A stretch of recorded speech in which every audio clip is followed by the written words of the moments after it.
ఎప్పుడు నేనే చదువుకుంటా కూర్చోవాలి, మీరైతే ఏం చేయరు. అయ్యో ఆగా చూసిన వరోహిణి మీ అక్క మిరపకాయలు పోదామని ఇంకా సవరిస్తూనే ఉన్నది. ఆగో మీరే లేటుగా వచ్చిండ్రు, ఇంకా నన్ను అంటారా? ఏందక్క గింత లేడీ ఎత్తను పొద్దు పోయినాక మిరపకాయలు ఎట్లున్నాయి కనబడతాయా?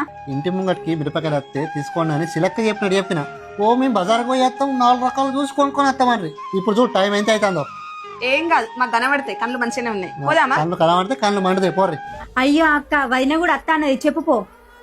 అవును కరెక్టే కదా, పిలుస్తాగు. ఏందే ఎవరు వచ్చిండ్రు? ఓ అదా బావ మిరపకాయలు పోదాం అనుకుంటాను, వచ్చినట్టున్నది. ఓ గందుకే ఇంత సోకులో పడుతున్నావా? బయట శిఖర్లో పోదామని మొగడ ముందడే రెడీ అవుడు సీత కాదు, మంచిగా ఇంకా పూలు పెట్టుకుంటే అయిపోదా? మంచిగా పూలు పెట్టుకొని మంచిగా. అప్పుడు నీ తాగబోతు మాటలు.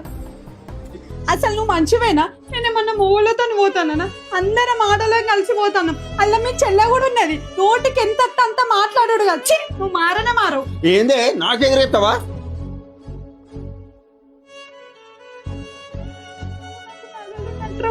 అవసరం లేదు, నాకు కొంచెం విలువిచ్చి మాట్లాడు, అంత చీపుగా తీసి పడేయకు. ఏందే బాగా మాట్లాడదాం.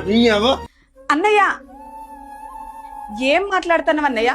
ఎవరితోనైనా మా అన్నయ్య మంచోడు, ఆడోళ్ళకు విలువ మర్యాద ఇచ్చి మాట్లాడతాడని చెప్పుకుంటా, కానీ నువ్వు వదినతోని ఇంత చెండాలంగా మాట్లాడతావని మాత్రం అస్సలు అనుకోలే. అసలు ఆడోళ్ళంటే నీ దృష్టిలో ఏమనుకుంటున్నావు అన్నయ్య? అది కాదే. నువ్వేం మాట్లాడు, ఫస్ట్ కలిసి నాడు.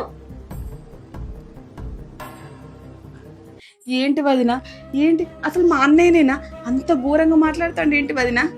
ఏం చెప్పాలి వదిన, ఇక్కడనే కాదు ఇంటికాడ కూడా ఎవరు వచ్చినా కూడా ఇట్లనే అనుమానించుతాడు. కనీసం ఇంటి ముందు కూరగాయలు వచ్చినా కూడా ఒక్కొనని